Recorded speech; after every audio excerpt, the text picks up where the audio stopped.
سلام، من محسن هستم و شما در حال دیدن این ویدیوی آموزشی هستین چون وقت طلاست و سریع میخوایم بریم سر اصل مطلب. ما در بخش دوم آموزش ابزارهای سلکت هستیم و پیشنهاد میکنم اگر تازه کار هستین فصل قبلی رو حتما ببینین. یه تصویر باز میکنم. فایل رو نباید اینجا رها کنم، باید اینجا بندازم تا اوپن بشه. بعضی از ابزارهای سلکت تخصصی هستن و باید روی تصاویر خاصی تست یا اجرا بشن تا نتیجه بدن.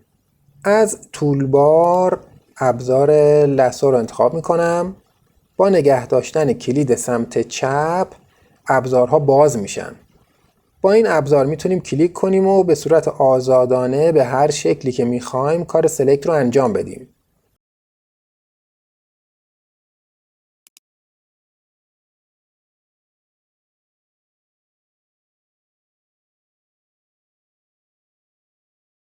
دوباره به این صورت اطراف سیب رو انتخاب میکنم. حالا برای اینکه یه تأثیری هم روی تصویر بذاریم، مثلا میخوام رنگ سیب رو عوض کنم. Image Adjustment Hue Saturation. میتونم ازش برای تغییر رنگ ناحیه سلکت شده استفاده کنم. با پارامتر هیو رنگ عوض میشه. زمینه چون سفیده تغییر رنگ روی اون نواحی اثری نمیذاره. تغییرات رو کنسل میکنم. با کنترل دی سلکت رو حذف میکنم. این بار میخوام از ابزار پلیگونال لسو استفاده کنم. این ابزار هم برای سلکت به صورت آزادانه استفاده میشه، اما باید به این صورت کلیک کنم تا سلکت به صورت یک چند ضلعی انجام بشه. اگر نقطه ای رو اشتباه گذاشته باشم با کلید دیلیت از روی کیبورد میتونم آخرین نقطه رو به ترتیب پاک کنم و دوباره با کلیک مسیر رو ادامه بدم. برای بستن محدوده سلکت یا باید به نقطه اول وصل کنم و یا اینکه با دبل کلیک محدوده به صورت خودکار بسته میشه و سلکت انجام میشه. اجازه بدین از این سلکت به صورت کاربردی استفاده کنیم.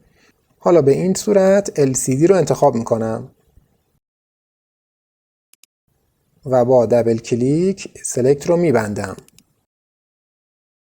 الان ناحیه داخلی LCD انتخابه و مثلا میتونم یه تصویر اینجا قرار بدم. اما اجازه بدین ابزار مگنتیک لسو رو هم با هم بررسی کنیم. این ابزار به نواحی و خطوط پرکنتراست تصویر حساسه. پس با اون باید روی خطوط تصویر حرکت کنیم. با نگه داشتن کنترل و اسپیس زوم رو موقتا فعال میکنم و این ناحیه رو زوم میکنم. کنترل اسپیس رو که رها کنم دوباره ابزار قبلی خود به خود فعال میشه و سعی میکنم موس رو روی خطوط حرکت بدم تا کار سلکت انجام بشه. اگر مسیر رو اشتباه برم یا باید سلکت رو با دبل کلیک ببندم و از ابتدا شروع کنم یا اینکه با زدن کلید دیلیت از روی کیبورد آخرین نقاط اشتباه رو پاک کنم. البته خود این ابزار هم ممکنه نقاطی رو به اشتباه بذاره که در این صورت هم با کلید دیلیت میتونم اون نقاط اشتباه رو پاک کنم و خودم با کلیک کردن به صورت دستی نقطه بذارم.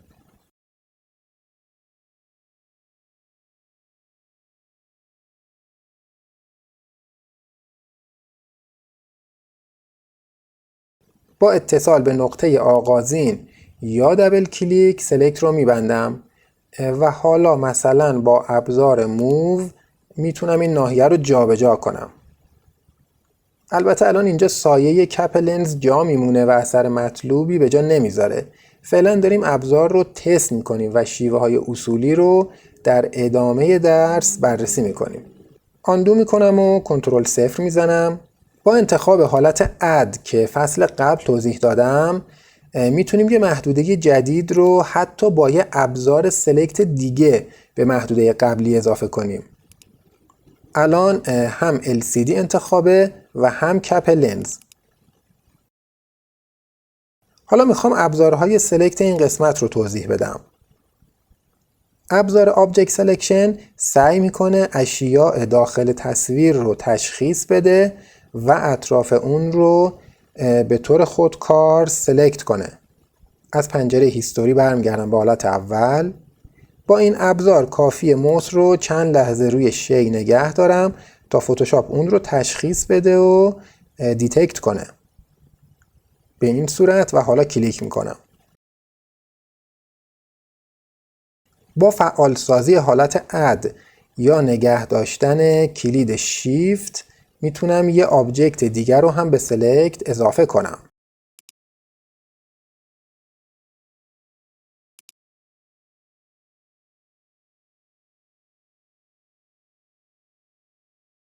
ابزار بعدی که براتون توضیح میدم کویک سلکشن هست. این ابزار برای انتخاب یک ناحیه بسته با مرزهای مشخص استفاده میشه.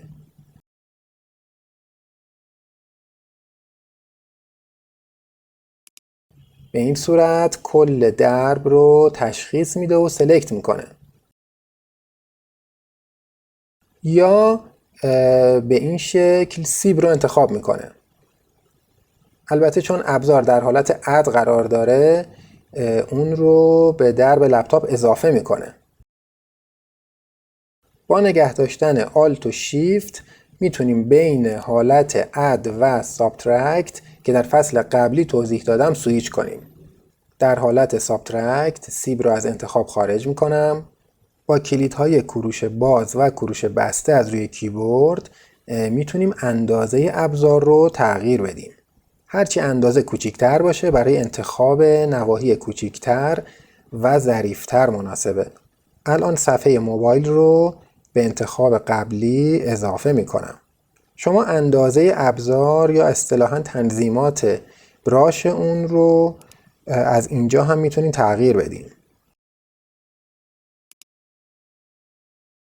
حالا بریم سراغ ابزار بعدی یا ماجیک وند که به رنگ حساسه و انتخاب رو بر اساس رنگ پیکسل ها در نواحی دلخواه انجام میده. آنتی آلییزینگ برای نرم بودن لبه نواحی سلکت معمولا بهتر روشن باشه. کانتیگیوس رو هم میذارم فعال باشه تا سلکت در یک ناحیه بسته انجام بشه.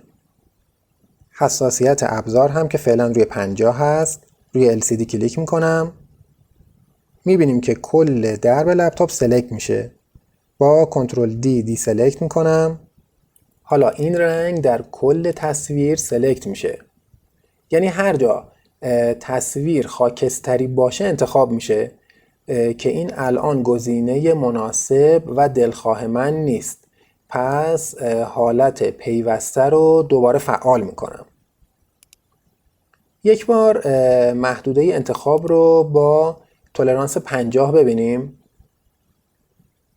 تولرانس رو کم میکنم و دوباره کلیک میکنم. انگار محدوده کوچیکتر شد اما دلخواه من نیست. باز تولرانس رو کمتر میکنم و کلیک میکنم. این تقریبا چیزیه که من میخوام.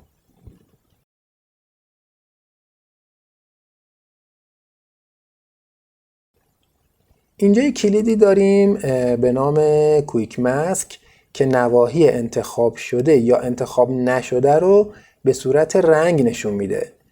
دوباره ناحیه دیگه ای رو هم سلکت میکنم و بررسی رو برای درک بیشتر دوباره انجام میدم.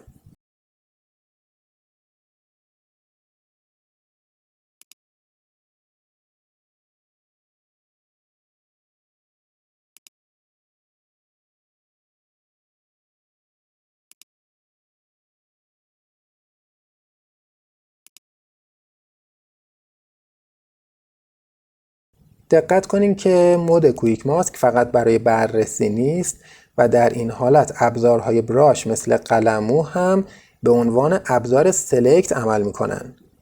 با رنگ مشکی و سفید میتونم نواحی رو سلکت کنم یا برعکس از سلکت در بیارم.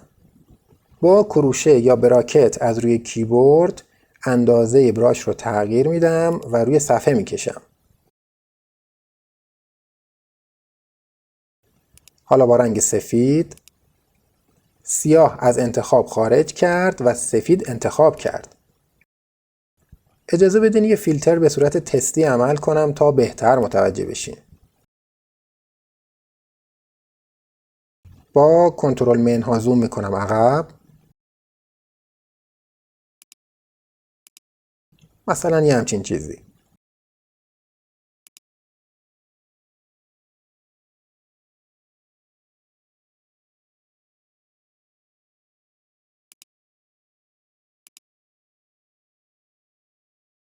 از پنجره هیستوری میام اول کار، یعنی جایی که تصویر تازه اوپن شده.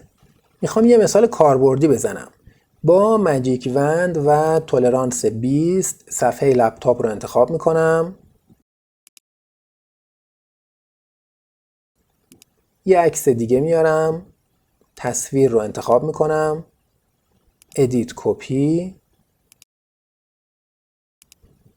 تصویر اصلی رو میارم.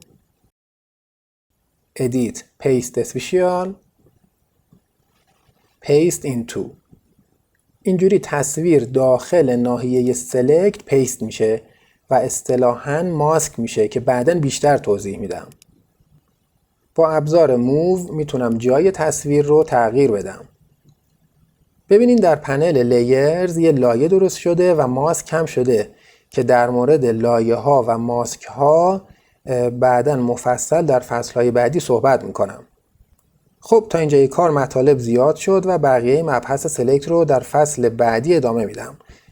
دقت کنید که من فعلا دارم کار با ابزارها رو آموزش میدم و اینکه در کجا و چه شرایطی از کدوم ابزار استفاده کنین به انتخاب شماست که با تمرین و استمرار آموزش مهارت استفاده صحیح از ابزارها رو پیدا میکنین.